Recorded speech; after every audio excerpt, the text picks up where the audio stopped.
This podcast is part of the Deluxe Edition Network. To find other great shows on the network, head over to deluxeeditionnetwork.com. That's deluxeeditionnetwork.com. Kindness. We see it all around us. We see it when someone pays for someone else's coffee or holds the door open for another person. We see it in the smallest of gestures, like a smile or a kind word.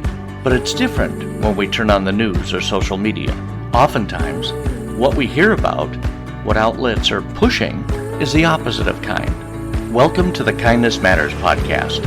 Our goal is to give you a place to relax, to revel in stories of people who have received or given kindness, a place to inspire and motivate each and every one of us to practice kindness every day. Hello and welcome to the Kindness Matters podcast, everybody. How are you? My name is Mike Rathbun, and I am your host. A couple of housekeeping notes first. As you noticed at the beginning of the show, we are a member of the Deluxe Edition Network, and they have a couple of podcasts of the month this month for the month of May. And the first one is Barrel Aged Chicks. Are you a fan of the Barrel Aged Flicks podcast? Are you into movies, pop culture, comedy? Are you curious about what the chicks think? If you answered yes to any of those questions, then you have to check out Barrel Aged Chicks podcast. Come meet Sammy, Snow, Crystal, Harley, and Yen as they give you the chick perspective on movies and so much more. Second up, Barstool Film School. This is a conversational comedy breakdown of some of your favorite flicks, old and new. Each episode hosts Dan Quarles and Cameron Roberts take on your favorite flicks to determine if they pass the bar and join the ranks of truly excellent bar movies. Good bar movies can be hit or miss, but you'll never know unless you take your shot. First round's on them. Also, make sure to check out the show notes, where you'll find links and discount codes for two companies that I partnered with. Sunday Scaries, a company that makes broad-spectrum CBD gummies, and Coffee Bros, that make an amazing blend of coffees and coffee utilities. I use both of these products, and they are nothing short of amazing. And now, let's get into the show. Hello and welcome everybody to the show. I have such a cool guest for you guys today. My guest today is an author, a mom of 5, and a self-proclaimed agent of joy. I love that title. I don't suppose that. Could I? Never mind. She bakes, she gardens, and she paints, all in Idaho where she lives. She writes picture books full of joy and kindness, and she runs the Instagram account, The Day Brightening Committee, where she encourages intentional kindness and making the world a brighter place. Welcome to the show, Kimberly Horch. Oh, well, thanks. I'm glad to be here. So great to have you here. Welcome, welcome, welcome. Oh, thanks for inviting me. And I don't remember how I found you. Oh. On social media, yep. It was on social media. I think I put out a call for guests. Now, did you respond or did somebody respond on your behalf? I think somebody said, hey, check this chick out. Yeah, I don't remember. I was just like, well, I'm kind of small. I don't have a big, a big. You don't have a huge social media presence. A lot of your people do. So, and I don't know. Maybe necessarily that's not necessarily a bad thing. But yeah, your Instagram is that's where the primary focus is, right? On Instagram. Yeah. I mean, I definitely started just doing things in real life. And then it's just been the last year that we kind of took this to social media and thought, I think we could really, my family kind of decided we could spread what we do more if we're helping to inspire other people. So. Yeah. And you are inspiring other people. It's so cool.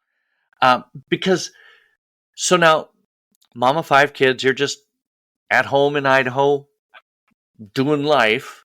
Yeah, I just do life, write books from home, and all the things that come with having 5 kids, being in the classrooms and all the field trips and soccer practice and all of that. So yeah. Okay, so you homeschool? I have in the past, and this year, most of my kids are full-time at school. So I do have a little bit of time during the day that they're actually all not here, but I've been off and on. Nice. So Not nice. I didn't mean it like that. Nice, your kids aren't there. Cool. it's That's good. not what I meant. Good that that's what's working well for them this year. So That came out really bad. no, it's okay. That Mike, what a jerk. But yes, I mean, with 5 of them, every free time, all the free time you have is probably pretty special. Yeah, it is. So, yeah, I don't get a lot of, like this is what I would really like to do on my own time. But I think one of the things that I want to show people with my Instagram is that even if you're super busy, and obviously I have a lot going on, that you can fit kindness into your life, that it can slide into places that, if you're just intentional about it, that you can make that work. Oh, for sure.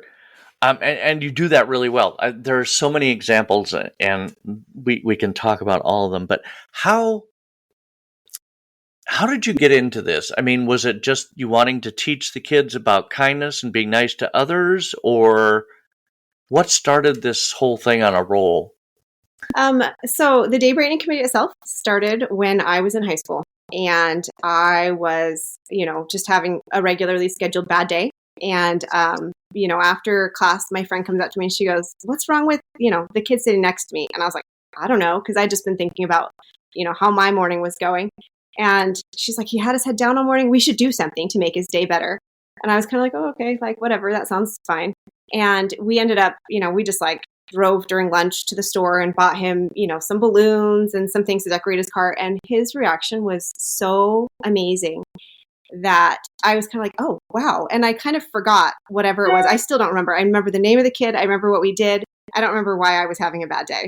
And that was kind of a turning point for me. And so me and this friend, we started this thing we called the Day Brightening Committee. And we started looking for people having a bad day and ways that we could, ways that we could help. And so, we did that throughout high school. And then I just took it into, what I did from that point on.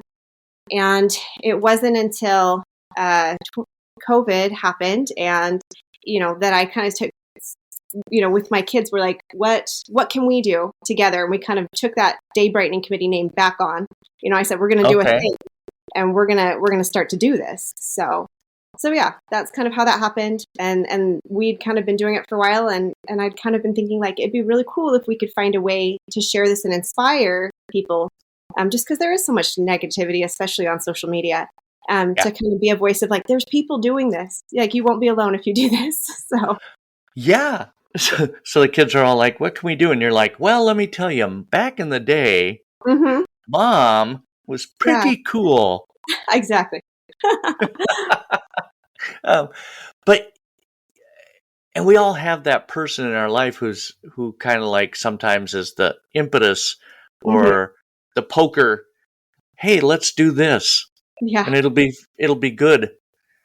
But and so around COVID time, of course everybody's locked up. Yeah. And you're like, "Hey, what can we do? Hey, let's make other people's days better." Yep. And during that time we did a lot of chalk messages on driveways, a lot of painted rocks left on doorsteps, a lot of text messages and calls to people, and cards. So, those kind of things. I'm glad to be back to baking these days. I love baking, and it was kind of for a while we couldn't take people things. So I'm glad to be back to that.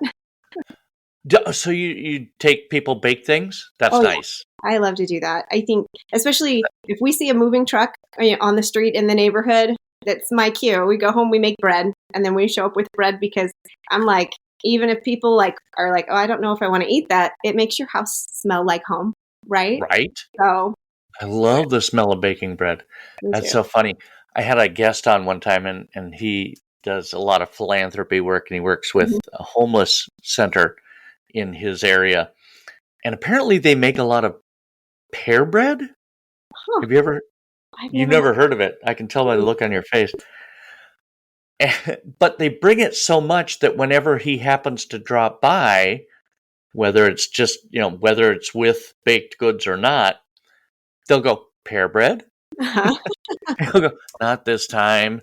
Yeah.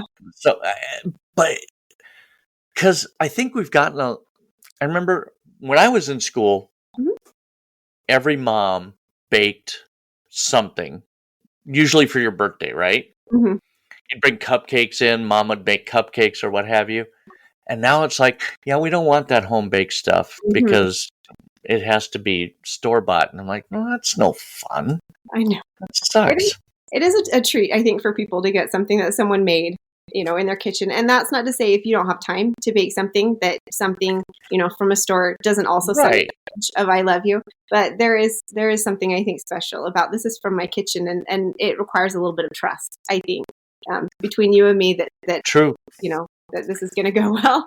So I like that also. I think it helps build connection. So I totally agree. Yeah. Because, I mean, again, maybe they're not eating gluten, so whatever you bring might not fit in, but it does smell amazing. And the mhm, thought behind it is the important thing. exactly. Um, I was watching one of your, I don't know if it was a story on Instagram or not, but you and the whole gang got into even cleaning up somebody's yard. Yeah. They Yeah. didn't live there at the time. Yeah, well, so it was a funny story. I think I know the one you're talking about.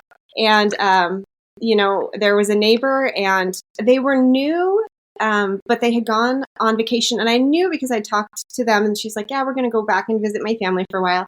And they'd been gone it was like 3 weeks and it was Oh summer. boy. And I was like, they're first time homeowners. And I was like, I don't think they expected their yard to like go like it did. And it was kind of to the point you could tell that nobody was there. And, I was kind of like, ooh, Yeah, that just invites all kinds of skullduggery and right. what And have so, you. yeah, exactly. So I was getting a little bit worried and I was like, I don't have a way to contact her. She's new. And so I thought, ooh, so we just decided like, we're going to go do this and just hopefully it goes well because I was like, if it was me, I would want someone to, so brought my kids over, my son mowed the lawn, we kind of took care of weeds and like cut everything back. And it ended up being, she saw us on on her doorbell. And she saw us doing it. And she told me later, she's like, I pulled my whole family. And I was like, look, the neighbors are taking care of our yard.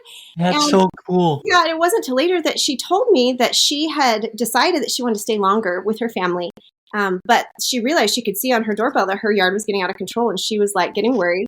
And so she'd like looked into finding companies that could come and nobody could do it until the next week. And so she's like, oh, Oh boy. and then we just showed up and did it. We kind of acted on that, seeing a need and doing it. And she was so grateful that she was able to stay with her family because that had been a big concern for her as she was gone so long.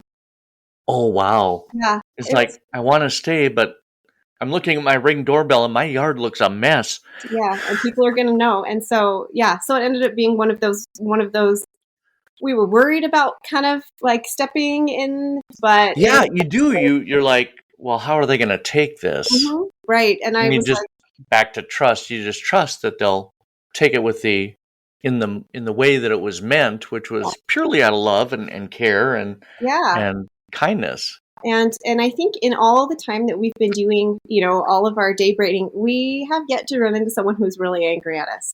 I mean, honestly. And so everybody I think feels that love. And as long as you approach it carefully and kind of watch and, okay, I don't see any Yeah, signs to say no, like I'm going to go with it. We've only had good experiences. So, absolutely. That's so cool. And this is something that the whole family gets involved in, right? yeah. Now, how old are your littlest ones? My youngest twins are almost 7.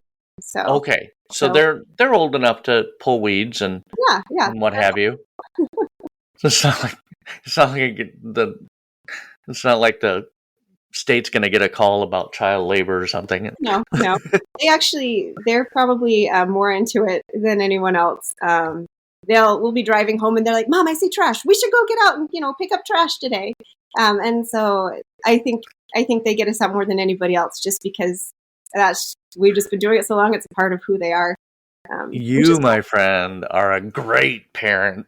Oh, well, thank you. I mean, and I think really, and we see a lot of negativity in the world today, and I hear about bullies and stuff like that, and it's like, what are these kids' parents teaching them that they think that this is okay? And I'm not judging.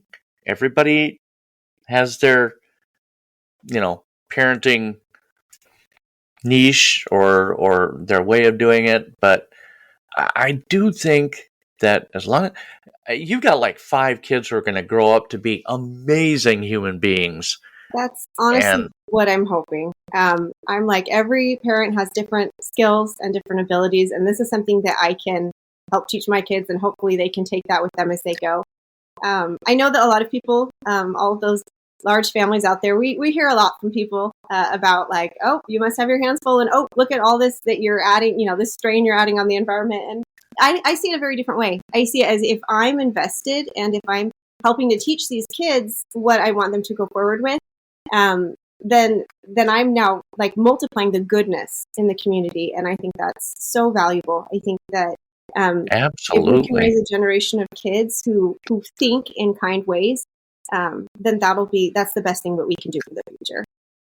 Yeah, I mean, because we always and we talk a lot on this show about the ripple effect of kindness, mm-hmm. right? How one act ripples, and you're like times 5 or 7, if you include, because you and your husband, we do, and like that just exponentially boosts that wave of kindness out in the world, and it's so amazing.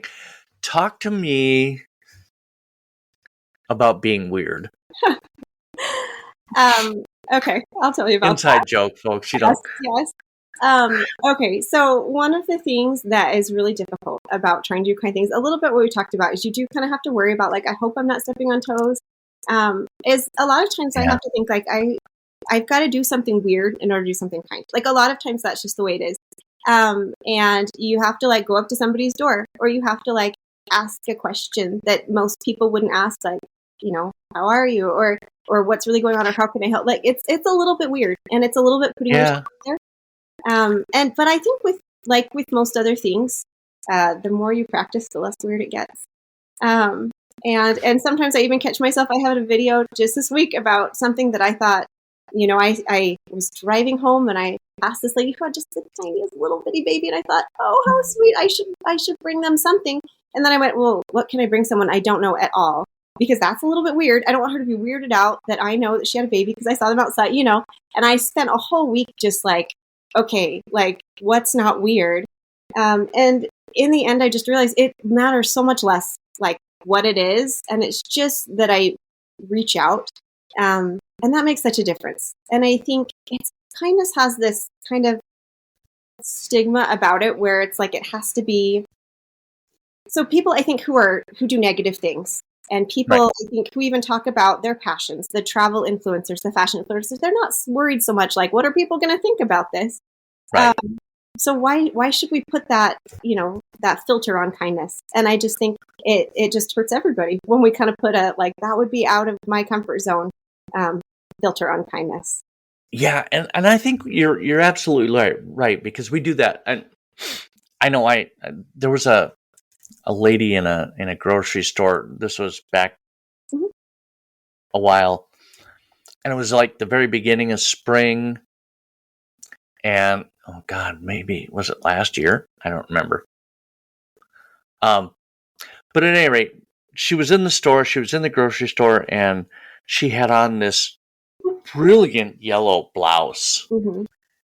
And I saw it, and I'm like, my eyes were drawn to it, and I'm like, holy cow, that makes me happy. That brightens my day. Just the color of that blouse, it was so brilliant and so gorgeous.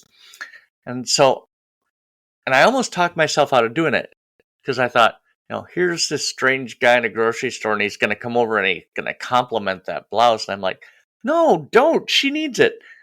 Or she, maybe she doesn't. I don't know. She didn't look sad.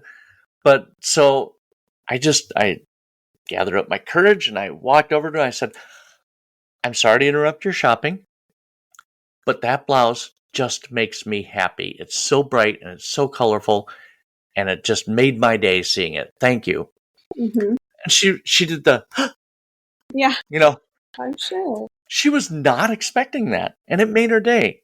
Yeah. At least she appeared, she said it made her day, but but yeah, I think we stop ourselves a lot when we see somebody that maybe could use a little kindness, and a certain part of our brain, I don't know what part, goes, "You're going to make it weird, aren't you? Don't do that." I usually overthink like how weird it's going to be. Most of the time, the reaction is just like it was with this lady, like, "Oh my gosh, thank you." And then we got to chatting, and now I've got a new friend neighbor. And that's just how it goes. I think there's this quote that I just love, and it's never suppress a generous thought. And I think I like that. you just more often, when you do it, then you'll find out how great it was. And when you suppress it, you just miss the opportunity for you and for the other person. Right? Yeah. Because really, when you're kind to somebody, I mean, the obvious is that they get a lot out of it, but you really get a lot out of it too. I mean, it makes for, I bet your kids are like happy all the time. Not always, not always.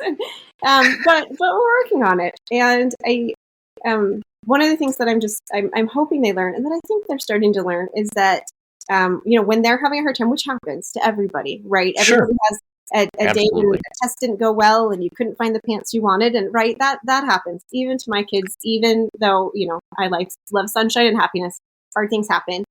But I think, I hope that they're learning that when you get outside yourself and you're thinking about other people, those issues that you're having, they get minimized. They become less important, and you spend less time thinking about them. And that's one of the great blessings, I think, of doing things for other people. Yeah. Now, and I forgot to bring this up. You are also an author. I am. Look at you. You didn't want to say anything. Oh, Can we talk about my book? No. I'll do it for you. Okay. So, but you started just like drawing, not drawing. It's not the word I wanted to write. Writing. You started writing and illustrating. That's what I was going to say. Illustrating books for your own kids, right? I did. I started writing books for my kids, the kind of things that I wanted them to have a book about, and yeah, a lot of them were about things my grandparents did that I wanted them to know, or things like, I wish I could find a book somewhere about, like working hard and seeing the influence of that, or of being kind and seeing the influence of that. So that's kind of how I started. Yeah. Yeah. And then, but now you're taking it on the bigger scale. Yeah, I do. My first book will be coming out next summer, and I've got a few others that my agent's trying to find good homes for right now. And a lot of them are focused on kindness, because it is something that I really deeply care about. And having an emotional understanding. I guess the books I write, they're picture books, but they're called SEL, so social emotional learning. Is what that stands for. And so it's a whole branch of kids' books about helping kids understand their emotions and how they relate to other people. So, but you can't find any of those out now, and you'll don't go looking now. Next summer, keep it in the back of your mind. Put it on your calendar. Yes. Was it next July? Next summer, yeah. Next summer. Okay. And what's the title of? No, you could change it, couldn't you? It may still change between here and there, so I don't. Okay, we won't mention it then. Kimberly Horch. Mm-hmm. Look for, starting next July, start Googling Kimberly Horch book. Yep. And you'll find it. That's pretty cool. Hey, you talked about social emotion. Why was that going to be hard for me? Social emotional learning. Uh-huh. What is social emotional learning? So I guess kind of just what it sounds like, but it's specifically working on like social skills, interacting with other people. So you'll find in that category books things about maybe like bullying or making new friends, empathy, and understanding. And then the emotional portion is also understanding how that affects you, and not just social, but also understanding all of your emotions. And I think both of those are really important, especially in conjunction right now. We have this epidemic of loneliness, and one of the things I'm hoping with my books is to help people understand that reaching out to other people helps both of you. And so if you're in a place of loneliness, the first thing I can recommend is trying to reach out and being weird. and helping other people, because chances are there's the people around you are maybe just as lonely as you are. So Yeah, for sure. And the only reason I brought that up is it's funny. It's a political thing, and this isn't a political show, but there are members of the school board in the town that I live in that are trying to get rid of SEL in the schools. And I just wanted to, put it out there that this is not a bad thing. This is a good thing for kids to learn. yeah, And I don't know what their problem is with it, and I don't care. But yeah, I think it's gotten a bad rap, but I think it's important for kids to learn. I think like understanding your emotions, it's huge. And I think understanding what other people are thinking and dealing with makes you more understanding and more kind.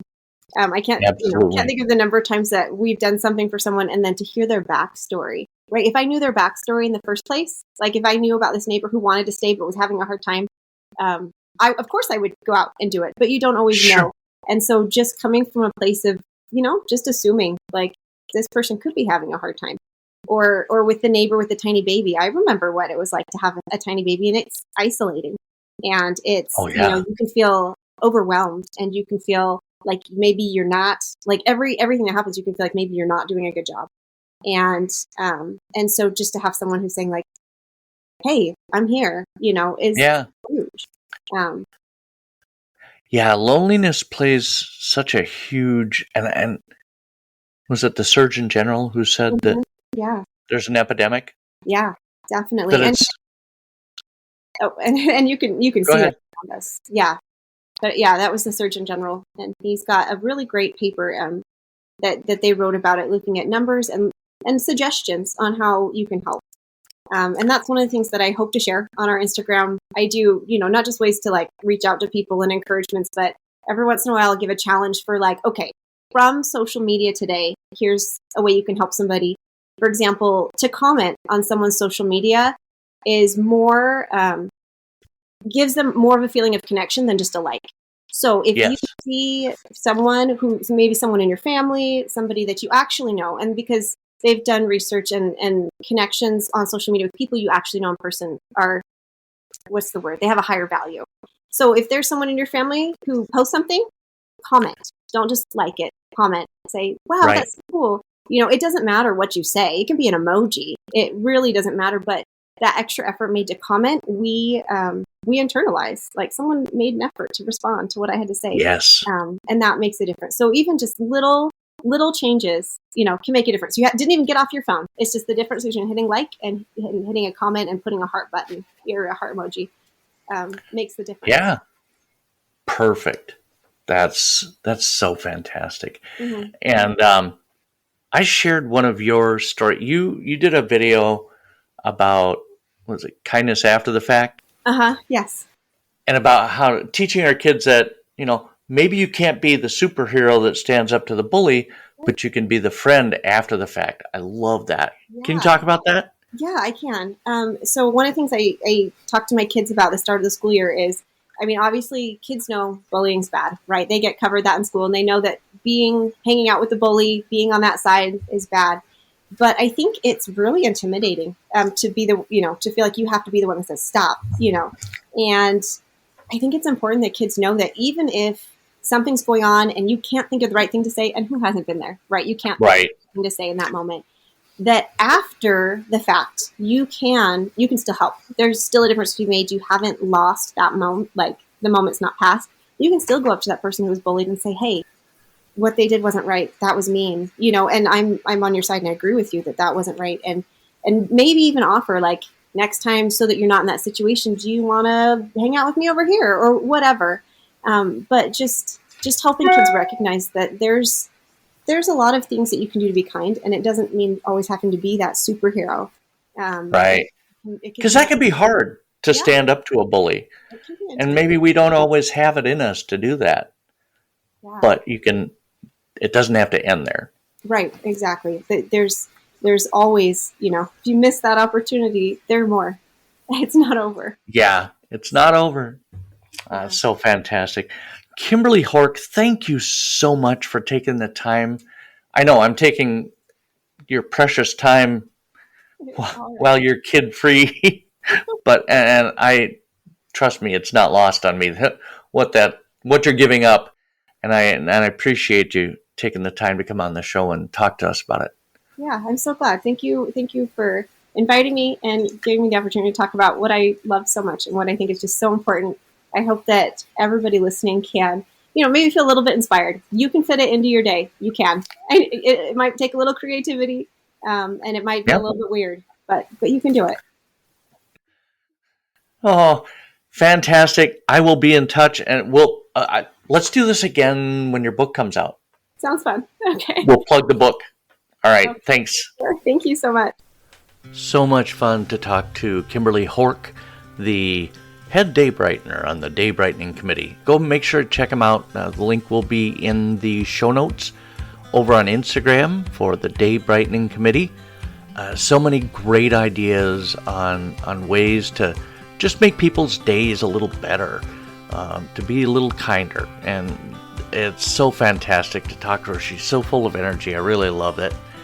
Make sure to look for her book next July or next summer. And that will do it for this episode of the Kindness Matters podcast. As always, I hope that you found something in this episode that you can take away and use as motivation or inspiration to spread a little more kindness in your world. We will be back again next week with another brand new episode. But of course, until then, be that person who roots for others, who tells a stranger they look amazing, and encourages others to believe in themselves and their dreams. Please don't forget to follow us and check us out on all of your favorite social media platforms, Facebook, Instagram, TikTok. We're all there. Check those out and give us a follow if you'd be so kind. Thank you. You've been listening to the Kindness Matters podcast. I'm your host, Mike Rathbun.